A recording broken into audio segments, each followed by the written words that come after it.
पैसा कि ऐसा भी नहीं कह सकते कि इसका असर सिर्फ बड़ों पर है, बच्चों पर नहीं। जैसा कि मैंने कहा, आपके बच्चों के सेलफोन है।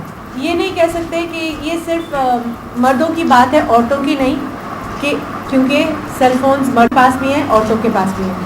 ये भी नहीं कह सकते कि ये सिर्फ अमीर लोगों का प्रॉब्लम है, दूसरे लोगों का नहीं है, क्योंकि आज सेलफोन मतलब छोटे से छोटे घर में है, घर के सदस्यों के पास है, and rightfully so. It's a fantastic piece of technology, it's a fantastic piece tool for communication. इससे जानकारी दुनिया भर की आपकी फ़ोन पे आ जाती है, but we are just saying can this be used safely. इस नॉलेजी को हम थोड़ा सेफ बना दें अपने लिए, अपने बच्चों के लिए, and our request to the industry would be that these antennas, this Wi-Fi system that we have, can this be further smartened to be safe for us? Nobody gains if in fact we bankrupt an industry. No one's interested in doing that. I've written books about what happens when you wait too long in an industry and you do bankrupt it.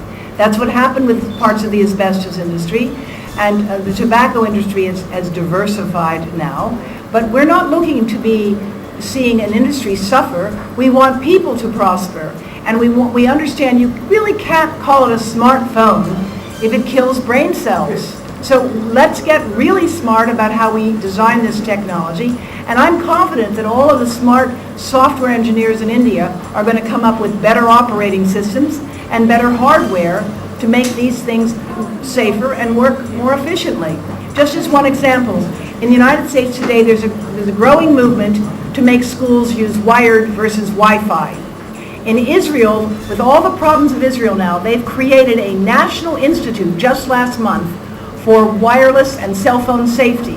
And that national institute recommends no Wi-Fi in schools until age 8, and then only 2 to 3 hours a week. My friend has a cell phone, so I need to have one too. Parents come under pressure from the kids.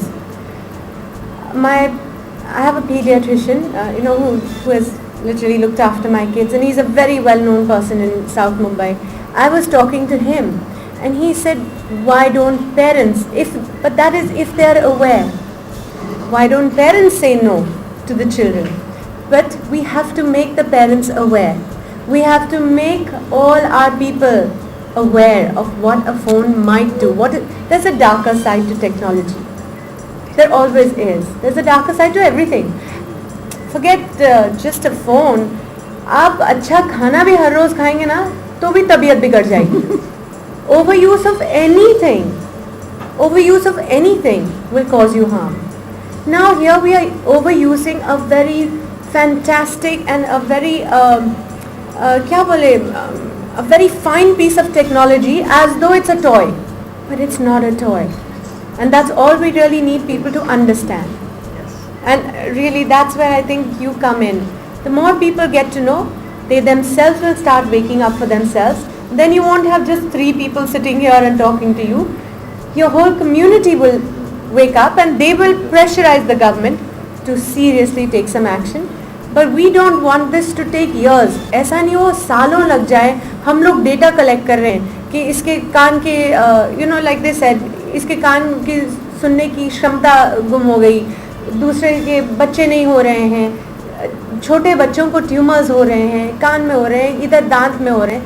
ये सब collect करते करते साल ना निकल जाए, बहुत सारे लोगों की जान ना निकल जाए, और तब हम लोग बोलें अरे यार किया क्यों नहीं. तो जो कल कर सकते ना आज कर लें, और जो आज कर लें तो वो तो अभी कर लें. तो हम बस उसी के लिए प्रयास कर रहे हैं और आपकी मदद चाहते हैं.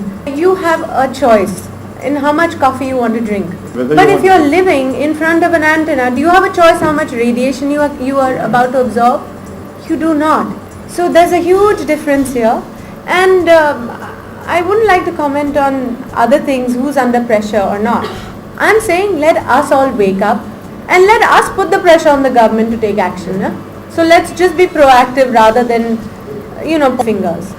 So we'd still like your support if you believe in it.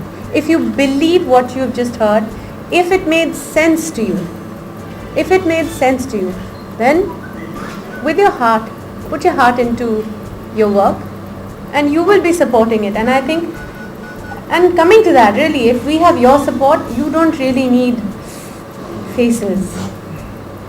You just need yourself. ये इनकी डॉक्टर डेविस की लेटेस्ट किताब है जो कि 2010 में पब्लिश की गई थी यूके एंड यूएसए में।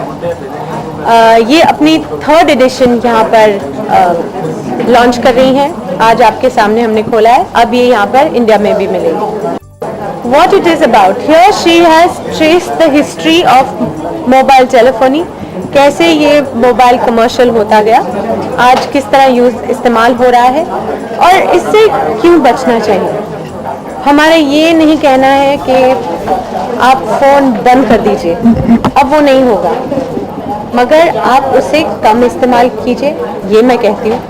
आप उसे सेफली इस्तेमाल कीजिए, ये हम सब कहते हैं, क्योंकि ये एक फ़ोन है, ये हम खिलौने की तरह इसे इस्तेमाल कर रहे हैं, ये खिलौना नहीं है, ये बहुत ही स्मार्ट टेक्नोलॉजी है। ये फ़ोन पर वायर नहीं है, फिर भी आप दुनिया के उस कोने तक बात करते हैं। ये कैसे होता है? ये हवा में लहरों की तरह की वजह से होता है। ये लहरें जो हैं, ये जब बार बार आपके शरीर से टकराती हैं, आपके दिमाग से टकराती हैं, बार लगातार, तो हानि पहुंचाती है। तो आपको 10 दिन में कुछ नहीं होगा, मगर आपको 10 साल में प्रॉब्लम्स होंगी। और मतलब मैं विदाउट डाउट कह सकती हूँ आपको प्रॉब्लम्स होंगी। मैं सिर्फ पहले अपनी खुद की मदद कर रही थी, क्योंकि मेरे घर के काफ़ी निकट कोई 14 एंटेनाज लग गए सडनली। तो जब वो लगे और मुझे किसी ने बताया कि ये सही नहीं है, तो पता ही नहीं था एंटेना क्या होता है ये क्या है। तो फिर अपने घर को चेक करवाया रेडिएशन के लिए, वहाँ से पता लगने लगा ये क्या है। फिर कोशिश रही कि ये यहाँ से हट जाए। चलिए 2 साल लग गए मुझे, फाइनली वहाँ से हट गए। मगर फिर लोग मुझे कांटेक्ट करने लगे, हम अपने लिए क्या करें, आप हमारी मदद कीजिए। उनकी थोड़ी बहुत मदद करते मैं और सीखने लगी इसके बारे में, और आज मैं आपके साथ। अब मैं आपको खुद अपनी कहानी बताती हूँ। मैं 10-15 साल से 20 साल से फ़ोन यूज़ कर रही हूँ। 10 साल तक, पहले 5-6 साल तक तो शायद मेरे पास एक फ़ोन था और 100 लोगों में किसी और एक पास था। कॉल का कोई रेट होता था 80 रुपये मिनट, तो हम लोग क्या, मेरे पास फ़ोन है ऐसा कूल होते थे, फ़ोन यूज़ नहीं करते थे मच। फिर कुछ सालों में सबके पास फ़ोन आने लगे, कॉल के रेट्स कम होते गए, और जैसे कम होते गए हम और उस पर बकबक करने लगे। मैंने कोई 10 साल तक अपनी ज़िंदगी में इस फ़ोन को बिल्कुल आपकी तरह यूज़ किया है। घंटों तक किसी से बात करना, उस समझ नहीं आना और ध्यान ही नहीं देना। आज खुद I know my body reacts to radiation। मैं फ़ोन रखती हूँ ना तो मुझे अंदर से अजीब सेंसेशन होते हैं, तो मुझे पता है कि ये कुछ सही नहीं है और ये मुझे अब हो गया है। चलिए, I am now aware, so I can help you।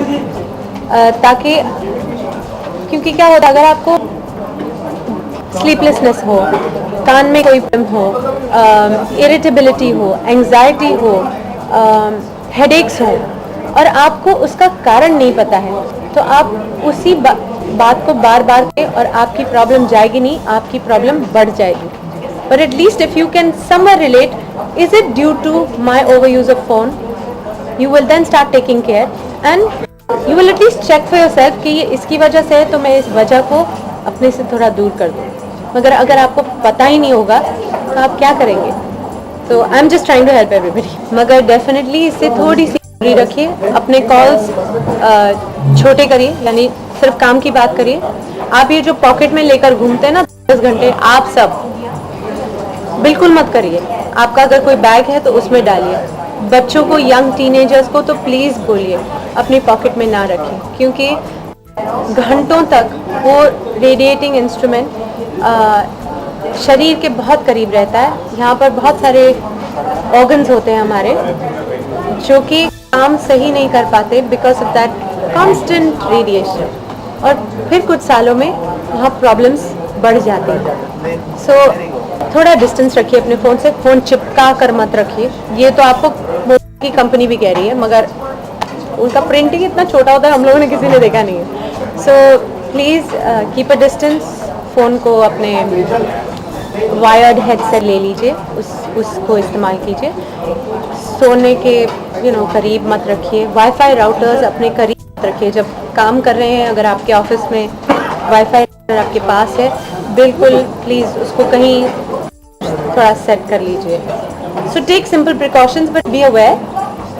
आपको और जानकारी चाहिए हो तो प्लीज़ हमारे फेसबुक पर आइए, या हमारा एक वेबसाइट भी है, प्लीज़ आइए। You will get detail what you can do for yourself today. आप अपने आप को बचाइए, अपने बच्चों को बचाइए, बाकी काम चल रहा है and we will try to make changes.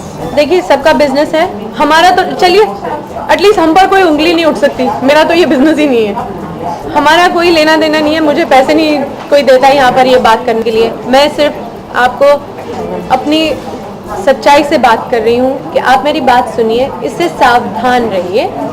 इसको फेंकिए मत, मगर इसको खिलौने की तरह इस्तेमाल भी मत कीजिए। Thank you so much.